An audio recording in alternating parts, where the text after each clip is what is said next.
In this video, we are going to have an introduction session of permutation and combination. For this introduction, I can say permutation and combination is a process to count without counting. That means अगर आपके पास बहुत सारी चीजें हैं और आपको distribute, for example आपके पास 100 apples है और आपको 10 लोगों में डिस्ट्रीब्यूट करना है, तो देन आप सबको एक एक करके बांटोगे, फिर काउंट करते जाओगे. तो बेसिकली अगर हमारे पास एक छोटा नंबर है, जैसे अगर 100 है, 10 में डिवाइड करना है, वी कैन काउंट. उसमें भी बहुत टाइम टेकिंग प्रोसेस होगा, लेकिन आप काउंट कर सकते हो कि एक बच्चे को 10 आर्टिकल जाएगा. बट अगर ये क्वांटिटी अगर बहुत बड़ी है तो उसकी काउंटिंग कंपैरेटिवली बहुत ज़्यादा ही टेडियस हो जाती है, बहुत ज़्यादा एक ऐसा काम हो जाता है इसमें बहुत टाइम लगता है. परम्यूटेशन कॉम्बिनेशन हमें हेल्प करता है किसी भी बड़े नंबर को काउंट करने में. फिर बहुत सारे ऐसी जगह पे जहाँ पे काउंटिंग पॉसिबल है वहाँ पे काउंट करने में विदाउट एक्चुअल काउंटिंग, 1 2 3 4 5 6 ऐसे करके काउंट कर रहे हैं, बिना इस तरह से काउंट किए हम काउंटिंग कर सकते हैं. So we are going to see permutation and combination are going to help us to count without actual counting. Okay, so first of all I will explain the permutation and combination in comparative way. Means we are going to compare कि अगर ये दोनों एक ही काम कर रहा है, ये दोनों एक ही काम कर रहा है कि हमें काउंटिंग में हेल्प कर रहा है विदाउट एक्चुअल काउंटिंग, तो ये दोनों अलग कैसे है और दोनों में क्या रिलेशन है. Permutation is all about arrangements. What I said, permutation is all about arrangements. And what is about combination? Combination is all about selection. Combination is all about selection. That means एक छोटा सा example लेते हैं. For example हमारे पास A, B और C तीन article है. A, B और C हमारे पास तीन आर्टिकल है. तो then what will be the permutation and what will be the combination? अगर आपके पास तीन आर्टिकल है तो आप इसको कितने तरीके से अरेंज कर सकते हो और कितने तरीके से इसमें से सिलेक्शन कर सकते हो. अगर हमारे पास तीन आर्टिकल है और हमें रिक्वायरमेंट है कि इसमें से हमें दो दो के ग्रुप बनाने हैं, दो एक बार में आ सकता है, इन तीन में से दो को चूज करना है. तो अगर आप अरेंजमेंट करोगे तो then you will say A B, B A, B C, C B, A C and C. आप देख सकते हो कि आपने जब इसको अरेंज किया तो हमने किया ए बी, तीन अलग अलग आर्टिकल है. अगर आपने पहले ए को लिखा, फिर बी लिखा, या फिर पहले बी लिख दिया फिर ए लिखा, ये दो अलग अलग केसेस हैं. अगर आप अरेंजमेंट की बात कर रहे हो, अगर आपके पास मान लो तीन फ्रेंड्स हैं, तीनों फ्रेंड्स को अगर आप फॉर एग्जाम्पल अपने बर्थडे के केक खिलाना है, तो आपने पहले फ्रेंड को खिलाया फिर बाद में दूसरे फ्रेंड को खिलाया. ये अलग केस हो जाता है कि आपने दूसरे फ्रेंड को पहले खिलाया और पहले वाले को दूसरे खिलाया. दोनों में आपको इमेजिन कर सकते हो कि अपने बर्थडे पे इसलिए हमेशा कहते हैं कि पहले केक किसको देना है. आप खिला तो दोनों को रहे हो, बट आपने किसको पहले खिलाया ये मैटर करता है. वैसे ही हमारे परम्यूटेशन में अरेंजमेंट्स होते हैं, अरेंजमेंट्स ऑफ द आर्टिकल्स होते हैं, और इसमें हमारा ऑर्डर मैटर करता है. मीन्स पहले कौन आ रहा है बाद में कौन आ रहा है.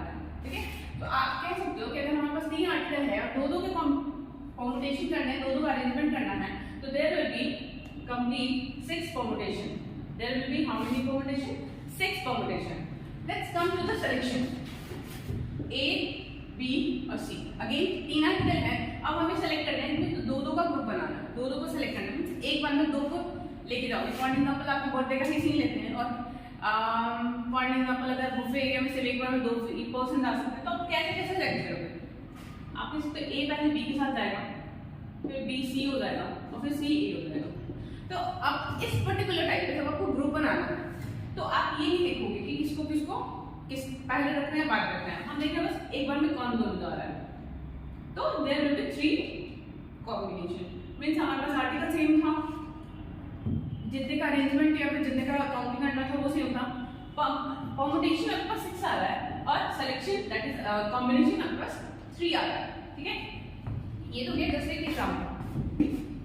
आपको बेसिकली यहाँ पे सिर्फ एक वर्ड याद रखना था, सिर्फ एक वर्ड समझना था. That is permutation is all about arrangements and combination is all about selection. Okay, so this is the main word. अब इसके प्रैक्टिकल एक पे एग्जांपल हो गए. इसके मेन एप्लीकेशंस कहाँ हैं? आप देखते हो आपके फोन नंबर्स हैं. आपके फोन नंबर मान लो आपका फोन नंबर है 923456782468 दीज आर द थिंग्स। अब किसी का नंबर हो सकता है 9324567890।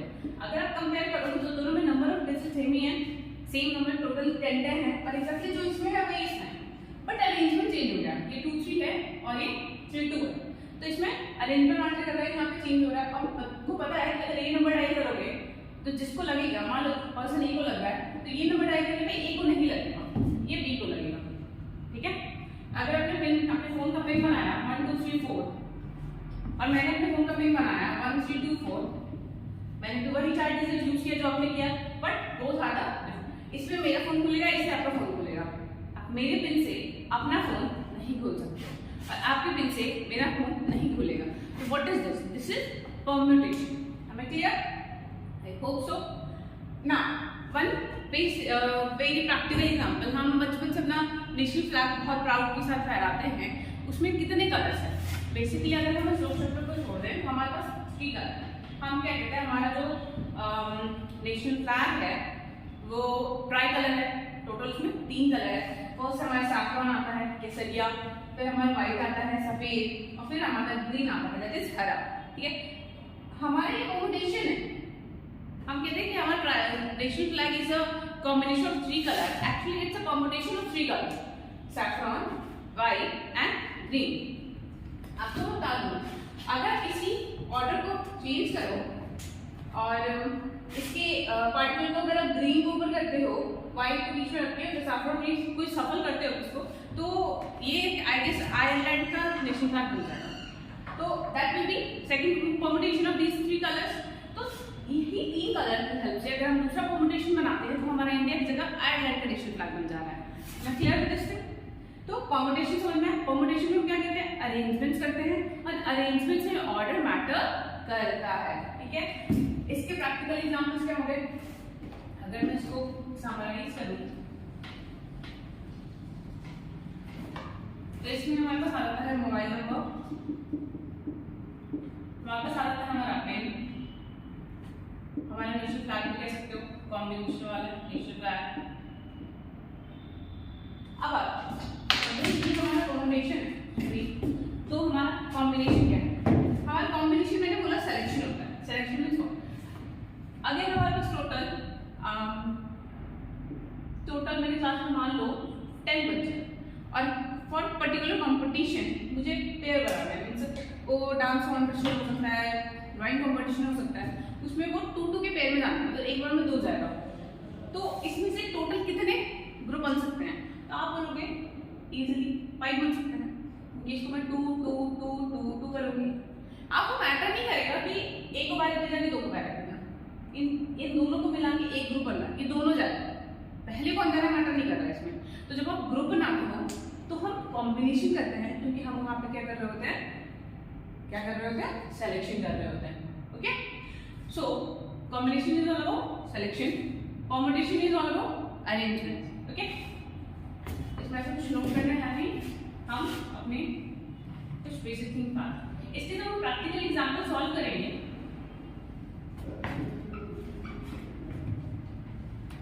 हम कुछ प्रैक्टिकल एग्जांपल सॉल्व करेंगे। हमारे पास एक थिंग आता है, पहले यहाँ पे combination,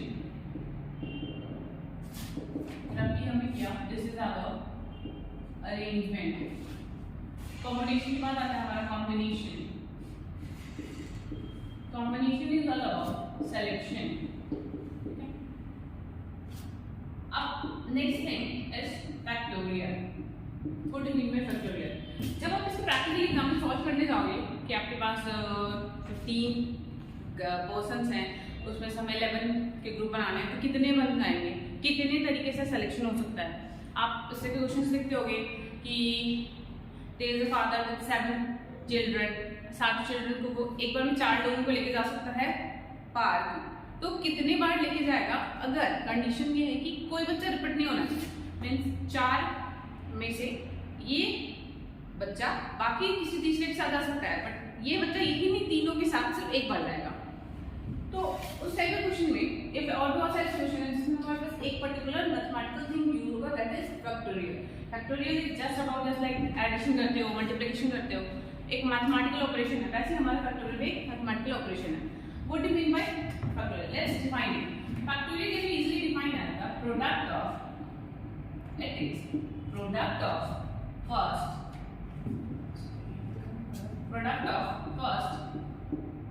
n consecutive number denoted by n factorial f। हम बचपन में एलसीएम निकालते थे तो एलसीएम का साइन यूज कर सकते हैं, और ये एक सिमेट्री साइन पढ़ा था कभी, बहुत पढ़ा होगा आपने, तो ये वहां से यूज कर रहा हूं। आप इसको थोड़ा सा एक्सप्लेनिंग करो, तो अगर मैं यहाँ लिखना चाहूँ इन फैक्टोरियल, तो then I can say 1 into 2 into 3 4 कहाँ तक, n minus 1 into n तक। और हम इसको ये तरह से भी लिख सकते हैं, n into n minus 1 n minus 2 dot dot dot 3 2 1। Means ऐसे ऊपर से नीचे भी लाइक स्टार्टिंग से भी कर सकते हैं, और हम इसको पीछे से स्टार्ट कर सकते हैं, ठीक है।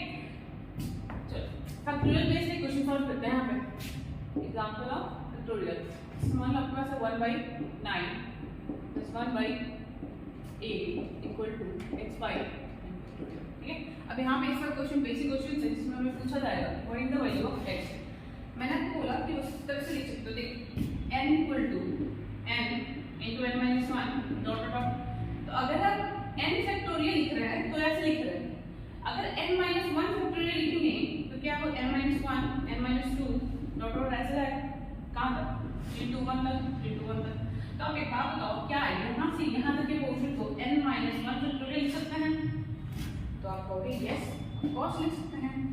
तो हमारे पास यहाँ से एक रिजल्ट आया, नोट कर लिखेंगे यहाँ पे n into n factorial equal to n into n minus 1 factorial, या फिर n into n minus 1 into n minus 2 factorial. Depend हमें किसकी जरूरत है। आप यहाँ देख सकते हो हमारे पास 9 8 10 है, 9 को 9 into 8 फैक्टोरियल लिख सकते हो, 8 फैक्टोरियल है तो इसको x 10 into 9 into 8 फैक्टोरियल लिख सकते हो, ऑफ कोर्स लिख सकते हो। अब देखो इससे क्या फायदा हुआ, इससे ये फायदा हुआ कि हमारे तीनों डिनोमिनेटर में 8 आ रहा है, 8 फैक्टोरियल आ रहा है, can we cancel it out of course. So ये क्या, अब आपके